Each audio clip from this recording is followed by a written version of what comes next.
Evet kızlar, kanalıma hoş geldiniz. Bugün sizlerle bu güzel fiyonklu tokalarımın tarifini paylaşacağım. Bunun için ihtiyacınız olan 1.90 ya da 1.60 milimlik bir tığ. Ben bunları yaparken 1.60 kullandım. Fakat çocuklar silikonun içine sokmuşlar galiba. Ucu çok yapış yapıştı. Şimdi yeni bir tığ aramak istemedim. 1.90'la yapacağım. Sizler 1.60'la da yapabilirsiniz. 1.40'la da yapabilirsiniz ama daha fazla sıra örmeniz gerekecektir. Bir de örerken zorlanırsınız. Yani çok ince uçlu tığlar kullanmayın.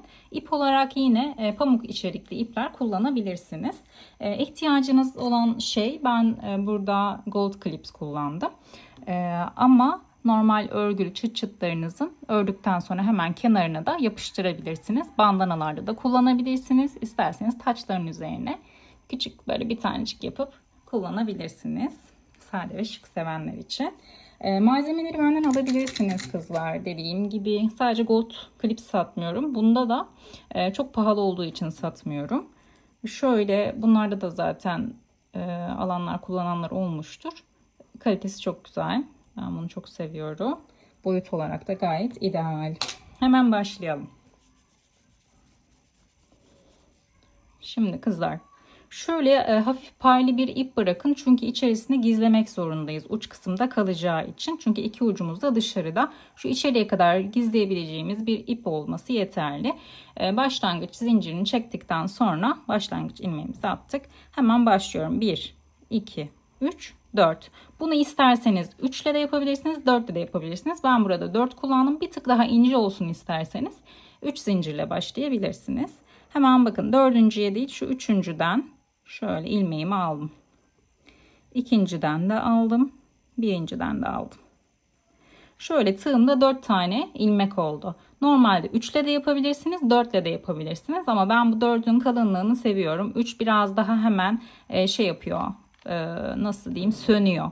Yani ince olduğu için sönüyor ya da sünüyor mu derler. Evet, şu şekilde bakın 4 tane ilmeğim var. Tığımı çıkartıyorum. Bunların katlarının açılmamasına dikkat edin. Hemen bir tanesi tığda kalıyor. Bunu buradan aldım.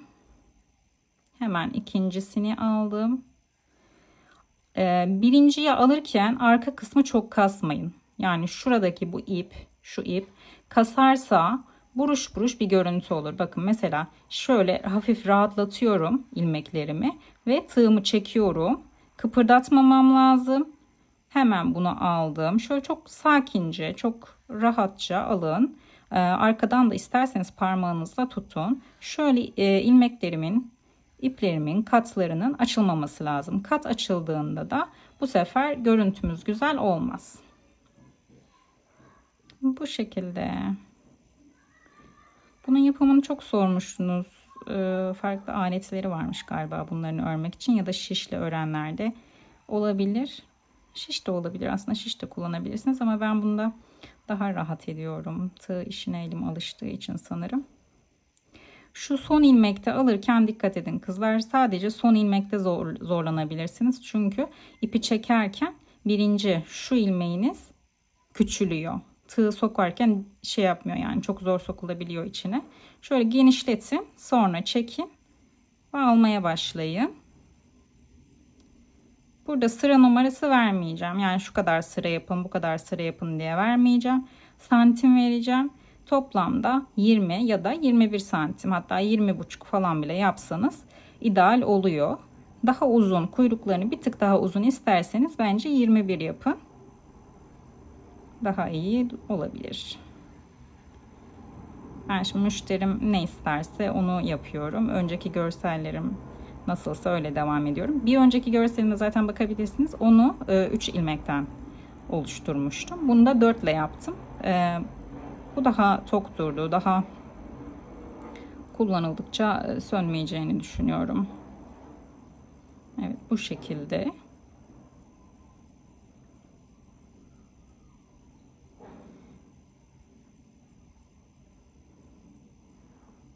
Bunları hırkaların üzerine de dikebilirsiniz. Farklı çanta süsleri ya da ne bileyim broş yapanlar da oluyor. Mutlaka bir yerlerde kullanırsınız. Bu şekilde kızlar. Şimdi toplamda 20 santim olana kadar örelim. Sonrasında yine aslında çok bir şey yok ama katlama tekniğini de göstereyim. Sonra da videomuzu bitirelim. Evet arkadaşlar, toplam 20 santim ördüm. Gayet güzel, katlarını açmadım. Dikkatli bir şekilde ördüm. Hemen kesme aşamamızda da şöyle bakın, 4 tane ilmeğim var. İkisini birden aldım. Şöyle ikisini birden aldım ve ikisini birden aldım. Burada zincir çekmiyorum. Şu kadar paylı bir ip kesersiniz ve hemen şuraya şöyle çekiştirin kızlar. Arkasını döndürün ve hemen şuralardan gizleyeceğiz. Şimdi iğnemi getirmemişim yanımda. Ben tığımla gizleyeceğim. Siz iğneyle de gizleyebilirsiniz. Önemli olan önden takmamanız tığınızı. Öndeki şekli bozmayalım. Şimdi kuyruğu zaten şuraya kadar getireceğimiz için buraya kadar yürütmemiz yeterli olacak. Şöyle. Şimdi bu tarafı da gizleyelim.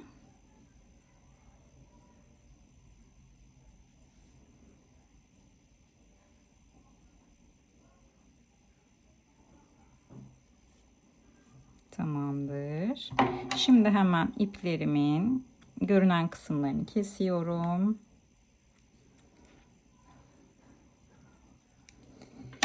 Şöyle simli ipim vardı. Nereye koydum? Burada. Hemen şöyle bir iple ortasında gold kalp dikeceğim için bunu kullanıyorum. Normalde herhangi bir dikiş ipiyle de yapabilirsiniz. Bir de bu daha bir sert ip. Güzel bir şekilde tutuyor ortadaki kalbi.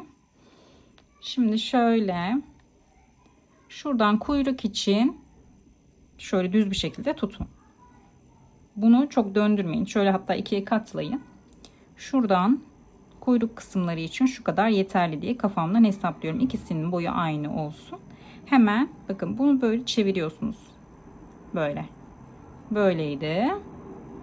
Şöyle çevirip buraya yine üst kısmına getiriyorsunuz. Şöyle elinizle bunu böyle bir düzeltin. Sağı solu eşit mi? Bakın şöyle bir baktım ben. Dedim ki tamam. Bu eşit. Hemen alttan bir tane iğnemle dikiş ipimi sabitleyeceğim. Şöyle. Bir buradan, bir buradan, bir şuradan, bir buradan. Toplam şöyle 4 kere falan ileri geri yapın. Şimdi bunu yaptık. Hemen buradan bakın şöyle çok şeklini bozmak istemiyorum. 2 kez doladım ve sıkıca çekin. Şöyle bir derinlik oluşsun ortada. Ve arkadan yine düğümleyin. Evet, hemen kalbimi dikeceğim şuraya. Şöyle yine hemen şu kenardan ikisinin ortasında ayarlayın siz kendiniz, göz kararı. Ve hemen karşısına batıyorum.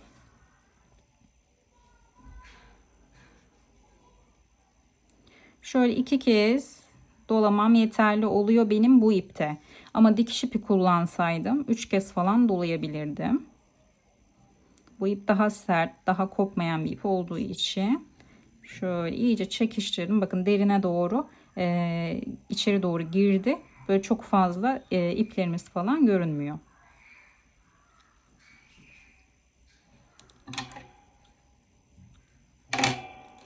İpimi de kestim. Bu şekilde direkt klipsinize şöyle yapıştırabilirsiniz. İsterseniz ördüğünüz çıt çıtların üzerine, bandanaların üzerine yapıştırabilirsiniz. Sonuç olarak bu oluyor. Bakın böyle şuradan şöyle yapıştırdım sadece. Bu hafif bir model olduğu için direkt klipsin üzerine yapıştırabilirsiniz. Düşmüyor, çıkmıyor. Güzel. Bu şekilde arkadaşlar. Beğeni ve yorumlarınızı beklerim. Etiketlerinizi beklerim. Herkese teşekkür ederim. Allah'a emanet olun. Hoşçakalın.